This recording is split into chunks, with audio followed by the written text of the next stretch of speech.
English Bible NIV 영어성경 2. Samuel 16:19 Samuelha. 2. Samuel 16. 1. When David had gone a short distance beyond the summit, there was Ziba, the steward of Mephibosheth, waiting to meet him. He had a string of donkeys saddled and loaded with 200 loaves of bread, 100 cakes of raisins, 100 cakes of figs and a skin of wine. 2. The king asked Ziba, "Why have you brought these?" Ziba answered, "The donkeys are for the king's household to ride on, the bread and fruit are for the men to eat.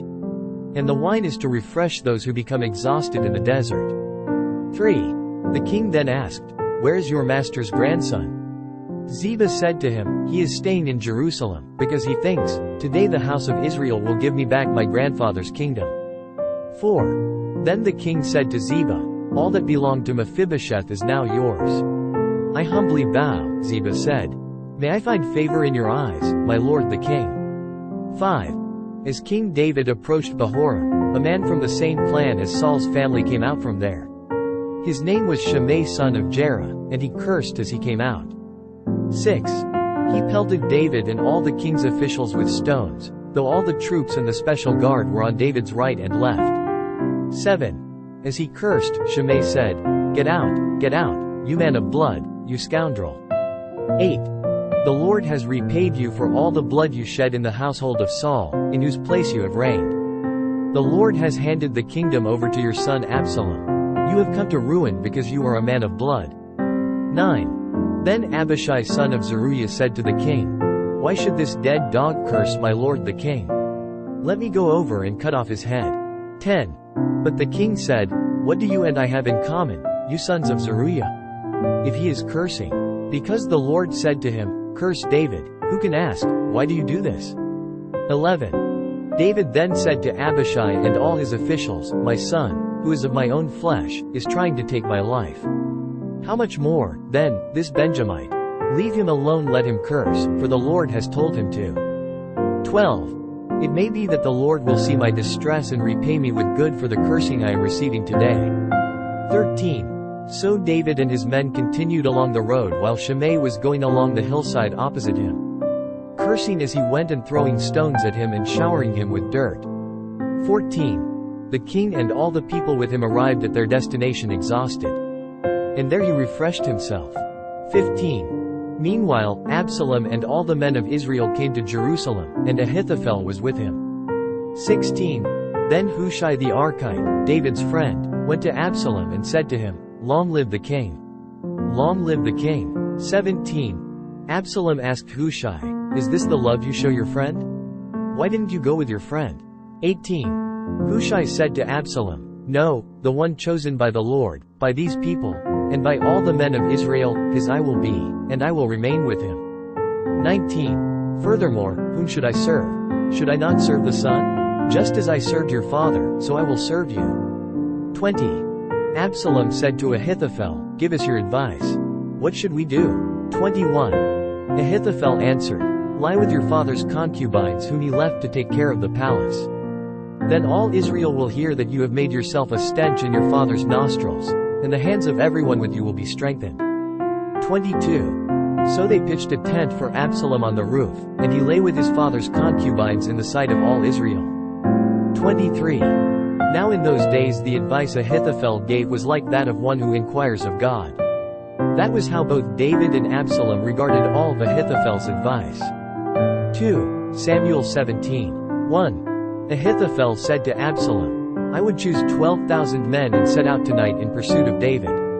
2. I would attack him while he is weary and weak. I would strike him with terror, and then all the people with him will flee. I would strike down only the king. 3. And bring all the people back to you. The death of the man you seek will mean the return of all the people will be unharmed." 4. This plan seemed good to Absalom and to all the elders of Israel. 5. But Absalom said, "Summon also Hushai the Archite, so we can hear what he has to say." 6. When Hushai came to him, Absalom said, "Ahithophel has given this advice. Should we do what he says? If not, give us your opinion." 7. Hushai replied to Absalom, "The advice Ahithophel has given is not good this time." 8. You know your father and his men, they are fighters, and as fierce as a wild bear robbed of her cubs.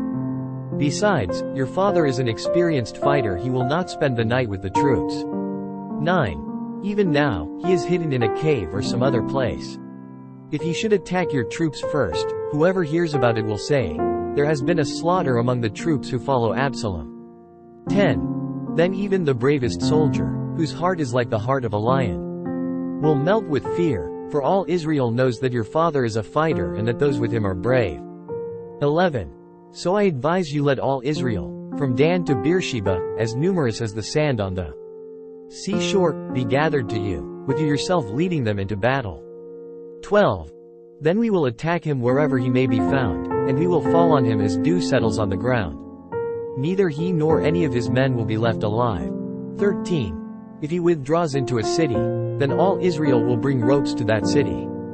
And we will drag it down to the valley until not even a piece of it can be found. 14. Absalom and all the men of Israel said, the advice of Hushai the Archite is better than that of Ahithophel. For the Lord had determined to frustrate the good advice of Ahithophel in order to bring disaster on Absalom. 15. Hushai told Zadok and Abiathar, the priests, Ahithophel has advised Absalom and the elders of Israel to do such and such. But I have advised them to do so and so. 16. Now send a message immediately and tell David, do not spend the night at the fords in the desert, cross over without fail, or the king and all the people with him will be swallowed up.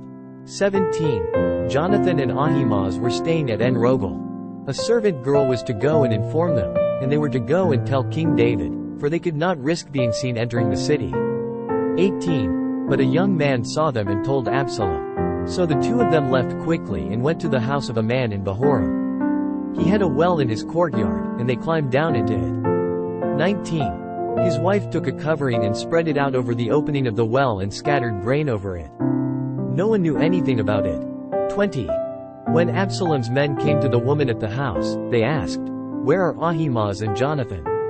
The woman answered them, they crossed over the brook. The men searched but found no one, so they returned to Jerusalem. 21. After the men had gone, the two climbed out of the well and went to inform King David.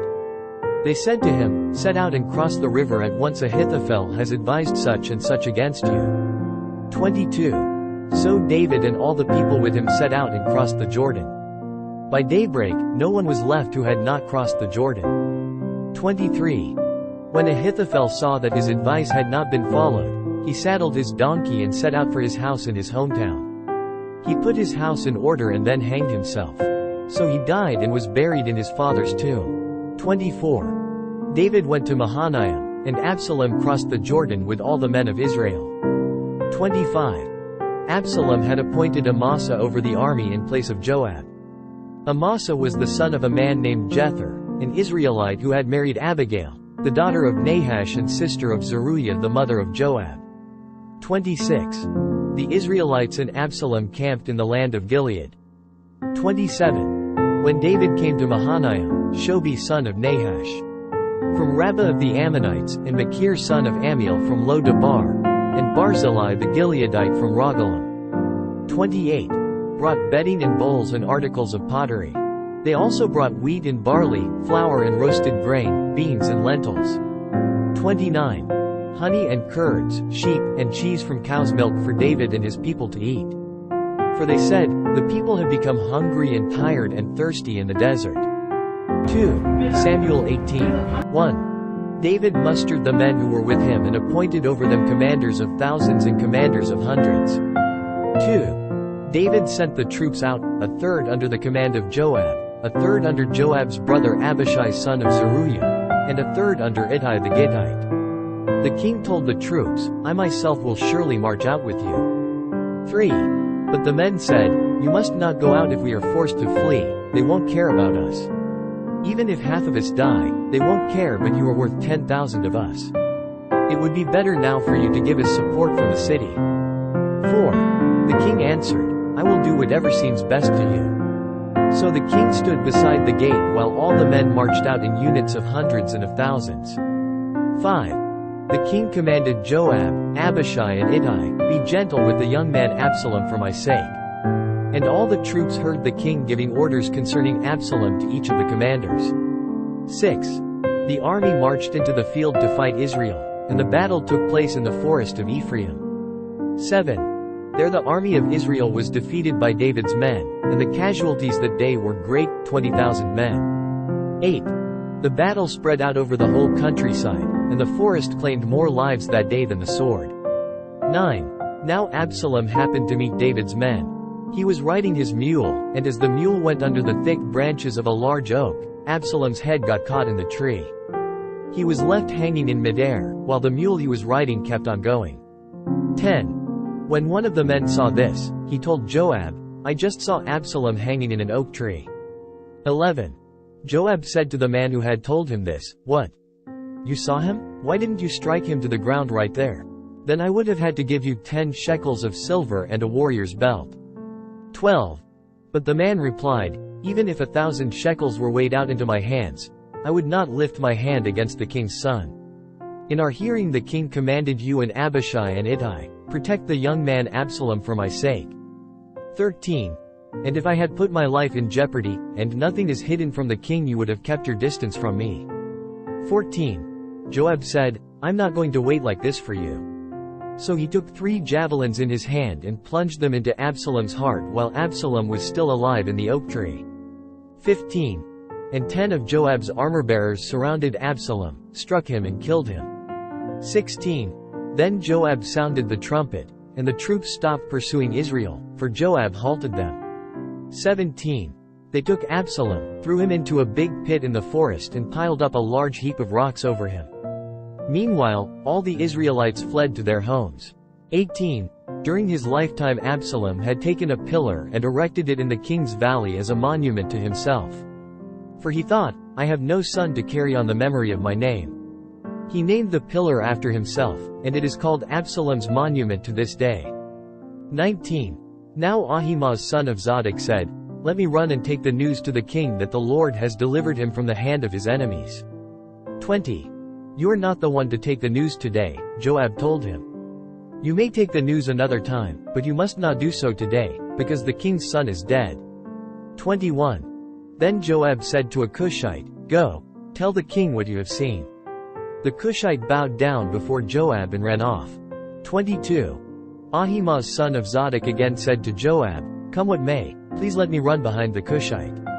But Joab replied, "My son, why do you want to go? You don't have any news that will bring you a reward." 23. He said, "Come what may, I want to run." So Joab said, "Run." Then Ahimaaz ran by way of the plain and outran the Cushite. 24. While David was sitting between the inner and outer gates, the watchman went up to the roof of the gateway by the wall. As he looked out, he saw a man running alone. 25. The watchman called out to the king and reported it. The king said, "If he is alone, he must have good news." And the man came closer and closer. 26. Then the watchman saw another man running, and he called down to the gatekeeper, "Look, another man running alone." The king said, "He must be bringing good news, too." 27. The watchman said, "It seems to me that the first one runs like Ahimaaz son of Zadok." "He's a good man," the king said. "He comes with good news." 28. Then Ahimaaz called out to the king, "All is well." He bowed down before the king with his face to the ground and said, "Praise be to the Lord your God. He has delivered up the men who lifted their hands against my lord the king." 29. The king asked, "Is the young man Absalom safe?" Ahimaaz answered, "I saw great confusion. Just as Joab was about to send the king's servant and me, your servant, but I don't know what it was." 30. The king said, "Stand aside and wait here." So he stepped aside and stood there. 31. Then the Cushite arrived and said, "My lord the king, hear the good news. The Lord has delivered you today from all who rose up against you." 32. The king asked the Cushite, "Is the young man Absalom safe?" The Cushite replied, "May the enemies of my lord the king, and all who rise up to harm you be like that young man." 33. The king was shaken. He went up to the room over the gateway and wept. As he went, he said, "O my son Absalom! My son Absalom! If only I had died instead of you, O Absalom, my son, my son!"